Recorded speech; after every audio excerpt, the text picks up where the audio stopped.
Hello po, water sign, Cancer, Pisces, Scorpio. Kumusta po kayong lahat? Okay, so water sign, maraming salamat po sa walang sawang pagsubaybay sa ating po mga reading. And kung ikaw ay bago pa lang sa ating channel, mag-subscribe na po kayo. And i-click mo na rin yung ating notification bell para lagi kang updated sa ating mga bagong upload, okay? Tignan natin water sign, gabay kapalaran mo. Cancer, Pisces, Scorpio. Meron po tayong say it louder. Oh, nape-pressure na rin siguro yung iba sa inyo dahil sa nangyayari sa ating bansa, no? Para kasi nagwewelga to, oh. Meron kayong pinaglalaban. Ano ba yung sign na gato? Maka Duterte ba to? Ayan, guys, hindi ako masyado nag-aano sa politika. Promise, sobrang ano ko dyan. Neutral ako dyan. Okay, basta makakabuti sa bansa. Ayan, sinasabi ko lang guys, kung ano yung nakikita ko. I think may mga water sign dito na baka nagpaplanong pumasok sa politika, pwedeng lawyer ka ba? Yung iba sa inyo, party list, baka may nanonood sa atin dito.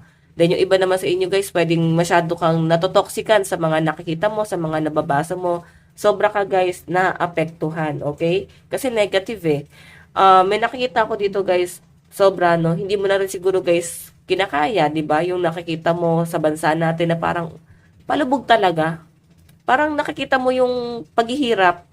Hindi nyo guys na-appreciate yung pagbabago eh, kasi parang mas lamang yung nahihirapan ka kaysa sa parang parang mas lamang yung mas nahihirapan ka kaysa sa nagiging kampante ka. So, tingnan mo naman, no? Say it louder.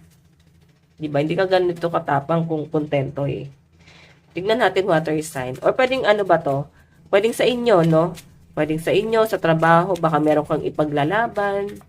May mga bagay na parang sobrang bigat. Ganun yung energy. Tignan pa natin. Meron po tayong let be crazy. Okay, so water sign. Nakikita ko sa inyo, siguro mag-relax ka. Lumayo ka muna sa social media, no? Totoo lang guys, ang toxic na sa social media. Siguro hanggat maaari, wag ka na masyadong maapektuhan, no? Wag mo nang pakinggan yung mga nakikita mo, nababasa mo. Umalis ka muna sa social media, gumawa ka ng dami, no? Doon ka mag-isip. Baka doon mas may peace of mind ka, yung tipong wala ka naririnig na kahit na anong negative. Okay, para kahit paano makasabay ka pa rin sa kung ano talaga yung issue. Ngayon kasi guys, nakakita ko parang masyado kang nadadala. Negative kasi yung nasagap ko dito water sign. Ayan. Tignan pa natin.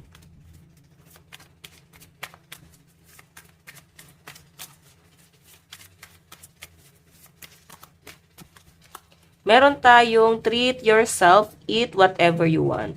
Wow. Diba? Ang daming pressure talaga ngayon, no? Sa fire sign din kanina pasok, parang masyadong nape-pressure. Then, grabe. I think napakatindi ng Mercury retrograde ngayon. Kasi, patapos ang taon eh. Okay? And yung iba sa inyo, ayan, dala ng pressure, natetense ka, baka, di ba? Nag-i-eat, parang, eto yung, tawag dito, nakalimutan ko yung tawag doon, na pagka masyadong pressure, kain ng kain, pag stress, kain ng kain. Okay, ito ba stress reliever mo? Pagkain, mas kumakalma ka pag ganito. Ayan, yan yung nasasagap ko dyan. And do not panic. May mga nangyayari dito sa inyo na talagang stress na stress ka, guys. Gigil na gigil, no? Ganun yung nasasagap ko, water sign. Mag-relax kayo. Tignan pa natin. Ayan, pasensya na po sa ingay ng mga sasakyan. Ang daming papasok kasi sa trabaho. Umaga, no?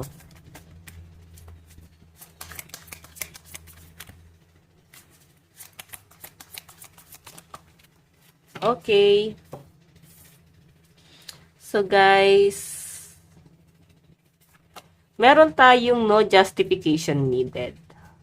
Okay? Hindi mo naman daw water sign kailangan i-please yung sarili mo or ipaglaban yung kung ano yung gusto mong ipaglaban. Siguro mas maganda maging neutral ka na lang din katulad ng reader mo, no? Kung patungkol nga to sa politika, maging neutral ka as long as hindi ka naapektuhan at yung pamilya mo. Okay? So, yung iba naman dito guys, hanggat nabibili mo yung pangangailangan mo, sumasapat pa rin naman guys, nakakapag-provide ka sa family mo. Siguro, ayun, isa na rin yun sa pwede mo guys ipagpasalamat, and lahat ng sa tingin mo guys is nagdadala lang sa inyo ng stress, iwasan mo. Okay? So, eto na nga, yung no justification needed. I think ito yung mga taong kailangan mo pang i-please yung sarili mo para lang mahalin ka nila, tanggapin ka nila. So, hindi mo kailangan.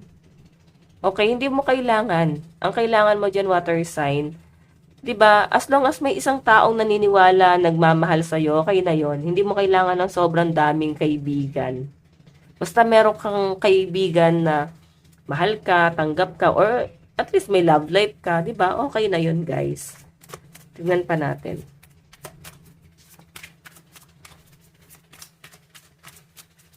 Okay, meron po tayong grabe, no? Daming pressure talaga ngayon, guys. Ramdam ko yung pressure ng mga water sign.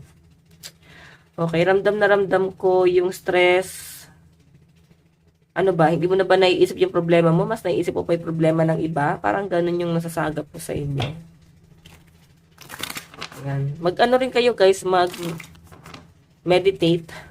Makinig kayo ng mga nagpapakalmang music. 'Di ba? Tingnan natin guys.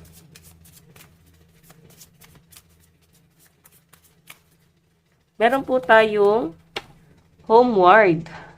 Take yourself out on a date. Ayan. Siguro kailangan nyo guys lumabas ka, no? Para kahit pa hindi ka na pressure. Siguro dala na rin kayo ng responsibilidad.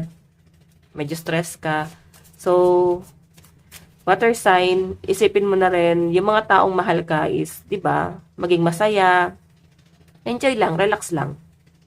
Okay? Ayan. Or, pwede rin naman guys na isama mo yung taong mahal mo, no? Boyfriend mo, girlfriend mo, mag-date kayo. I think makakatulong din guys yung person mo. Malaking impact din siya sa nakikita ko rito. Tignan natin, meron po tayong nostalgia. Focus on here and now. So, ito lang guys yung lagi kong sasabihin sa inyo. Huwag ka muna mag-focus sa future kasi mas mape-pressure ka. Huwag ka rin naman nag-hold back kasi madedepress ka naman. Okay, and lagi mong iisipin guys, kung ano yung kaya mong gawin ngayon, paano ka makakasurvive, paano ka magiging masaya, at kung ano yung kaya mong gawin bukas. Yun lang muna guys, yung dalawan lang na yun, no? Ngayon at bukas, hindi naman nauubos yung ngayon at bukas eh. Diba, pagka kinabukasan, ganun pa rin yun, ngayon at bukas pa rin. Yun lang lagi mong iisipin kung paano ka makakasurvive. Okay, huwag ka masyadong mag-overthink sa future kasi ayan yung nagiging dahilan din ng anxiety guys, pressure para sa future. Kasi mabilis kang tatandaan yan eh. 'Di ba? Bata ka pa ngayon tapos iniisip mo kung ano ka na pagtanda mo. 'Di ba? Relax lang. Okay? Guys, lucky number mo is 42 and 33. Tignan natin yung advice. Meron po tayong impasse. Reflect and redirect your energy. Ayan.